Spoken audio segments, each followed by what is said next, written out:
Hello and welcome to the Lagos studios. My name is Faith Agbetuya. On the news, the Lagos State Police Command today arraigned a 33-year-old man, Ibrahim Shehu, for allegedly stealing 8 pairs of shoes from a mosque during prayers.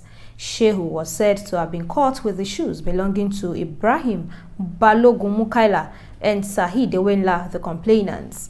The police charged Shehu, whose address was not provided, with stealing at an Ebute Meta Magistrates Court, where he pleaded not guilty to the charge.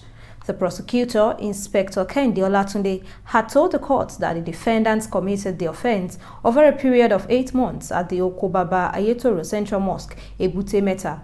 The stolen 8 pairs of shoes, which were valued at 40,000 naira according to the prosecutor, constitute an offense and contravenes the provisions of Section 287 of the Criminal Law of Lagos State. The magistrate, Tolu Aguru, admitted the defendants to bail in the sum of 50,000 naira with 2 sureties, each in like sum.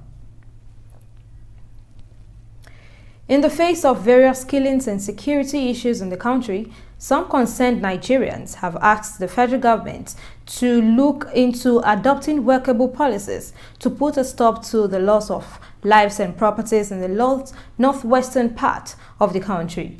They made this known while speaking with IATV News in Lagos on the president's new order that security operatives should deal ruthlessly with bandits terrorizing Lagos, Zamfara State and its environment. After a 2-hour closed-door meeting with service chiefs and some heads of security agencies to make Nigeria safer for the citizens, President Muhammadu Buhari ordered the security operatives to deal decisively with individuals who kill, kidnap, and cause the loss of properties across the country. Some concerned Nigerians who spoke with IATV News in Lagos said that such order from President was not the first of its kind, but expressed hope in its efficiency this time around. Often and often, because he had to meet with security chiefs on many occasions on this issue of insecurity, because it's all over the country now. You're talking of banditry, you're talking of kidnapping, you're talking of cultism and what have you. I think it's getting too much. But beyond that is the fact that we have to re-strategize. It's not the first time the president will be saying that.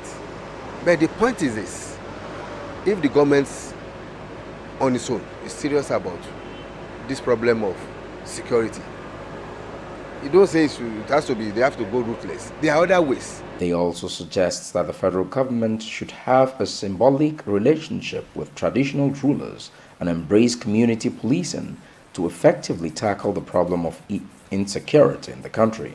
Security and welfare of Nigerians is supposed to be uppermost in the minds of whoever is in government.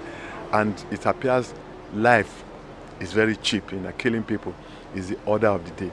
And the president should stop that. Now, what can be done?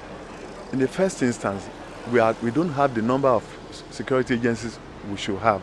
You know, I'm talking of the number of policemen, the number of soldiers we have in the country. Some of these highly placed people are equally involved in some of these crimes because they enrich their pocket. That has been the reason. But if they are caught, there's no reason trying to toy with the issue at all. You deal with them the way you deal with those at the lower level. Although the House of Representatives has asked the presidency to address the insecurity issues in different states within 48 hours, these respondents want the federal government to nip the various issues in the board to avert any future occurrence. Thompson Andrew, IATV News, Lagos. Of Yoruba language, culture and tradition have called the attention of all Nigerians of Yoruba extraction to the fact that the Yoruba language and culture could be under threat if parents fail to educate their parents. The vanguards, which include the Chief Executive Officer of Impact Africa Television, IATV, and Impact Business Radio, IBR, Owolabi Oladejo, made the observation recently at a forum in Lagos. They are of the opinion that Yoruba parents should be intentional about preserving the Yoruba cultural heritage. Gradually, culture is being eroded. And when you lose your culture, you've lost the essence of your being. Who are you is depicted by your culture. For a big language like Yoruba to be threatened, let's use the word is a shame.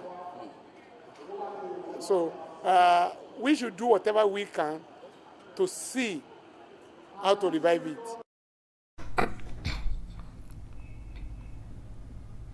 Others called on creative arts providers to avoid neglecting local content for both radio, online, and television audience.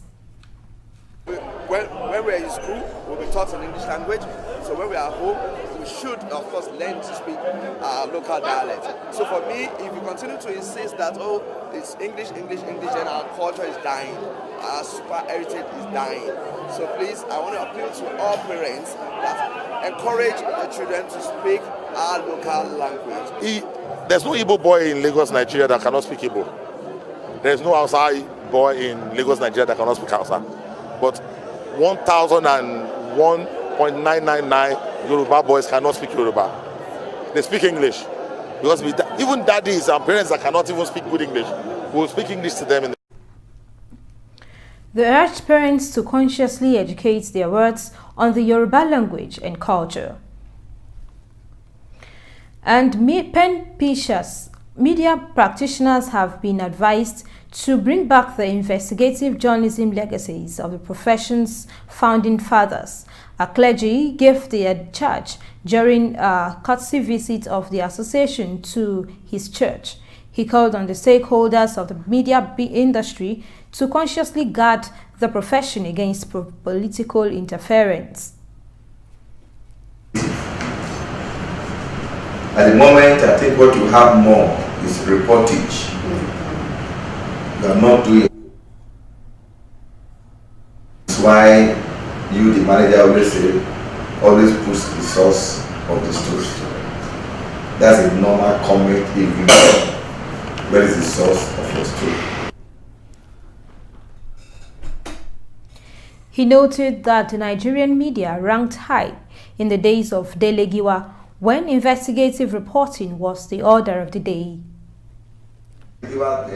Investigative journalism literally died in Nigeria. Literally died. So people like me want to see something new. People should give room for that. That people should investigate something, pull it out. Called on the Fourth Estate to hold the watchdog role to the high esteem. And to Kwara State, an Ilorin Magistrates Court has remanded a commercial motorcyclist, Umar Kariya, in prison custody for allegedly killing his passenger over 200 naira transport fare. The magistrate, Jumoke Bello, who did not take the plea of the defendant due to the lack of jurisdiction, ordered that he be remanded in Okekura prison yard, Ilorin. She adjourned the case until April the 17th for further mention. Earlier, the prosecution counsel, Sergeant Rhoda Kayode, had informed the court that the accused picked up his victim, a yet-to-be-identified man, on March 23rd from Labelabe to Fumuni Market via Bani in Baritin local government area of Kwara State. Kayode said that on the way, a fight broke out over the transport fare, and in the process, a defendant attacked the man with a cutlass, causing him serious injuries, which led to his untimely death. The police is asking the court to remand the defendant pending the completion of investigation. And to business news. The recommendation for the complete removal of oil subsidy by the International Monetary Fund, IMF, has been generating reactions from across the country. Many of the nation's elites and economists appear in tune with the IMF's views on the grounds that subsidy is one of the major challenges confronting the economy. For the commercial drivers and those that serve in Lagos State, the condition is elitist and against the interests of the common man. In this report, IATV Lagos sampled the views of stakeholders in the transportation value chain. In consideration of the low revenue mobilization from tax to gross domestic product, IMF has advised the federal government to remove fuel subsidy. It will be recalled that in the downstream sector, it is only the premium motor spirit (PMS) that has not been fully deregulated. Cooking gas, diesel, kerosene, and aviation kerosene have all been fully deregulated. According to some observers, independent marketers and importers of petroleum products cannot break even, let alone make profit, by selling petrol to the final consumer at between 143 naira to 145 naira per litre, the current official rate. IATV Business News spoke with some Nigerians who expressed mixed feelings about the suggested removal of subsidy by the International Monetary Fund, IMF. So if subsidy has been removed and we are paying 145, and yet the federal government is still paying for the subsidy which they claim to have removed, I feel we should go back to the status quo how it was before, which means there's no point removing the subsidy anymore. Selling at the rate of 143, we are not comfortable about it. Selling at the rate of 200 naira in terms of kerosene, we are not comfortable about it. So this thing is just as if they are oppressing us. This thing is too much. However, another analyst was of the view that the absolute deregulation of PMS will not be a bad idea if only it is in the interest of Nigerians. If we discover that removing it will be of benefit to the country, to Nigerians, there's nothing wrong there. But if it is not so, I will not support it such. And I don't believe it will be in the interest of the general public. Petrol currently sells at between 143 naira and 145 naira per litre. A removal of subsidy by the federal government, according to experts in the oil and gas sector, could incite a 100% increase in price per litre of petrol. In Lagos, Adegboyega Labiron, IATV News. And to the stock market reports. On the instruction of investors, stockbrokers traded in a total of 232.87 million ordinary shares, valued at 1.97 billion naira. At the end of transactions, Sovereign's PLC led the activity chart with 47 million ordinary shares, valued at 11 million naira. Champs PLC came second on the activity chart with 32.6 million ordinary shares, valued at 8.9 million naira. Mobile PLC topped the gainers chart with a 6 naira 90 kobo gain to close trading at 177 naira 25 kobo. Nestle came second with a 6 naira gain to close at 1,456 naira. However, FBNH led the pack of losers with a drop of 3 kobo to close trading at 7 naira 50 kobo.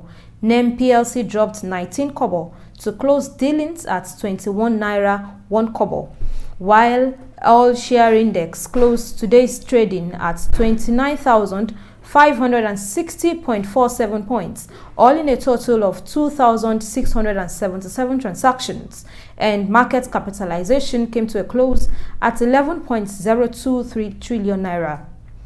And that's the bulk of our news from the Lagos studio. Good evening. I am Faith Agbetuya.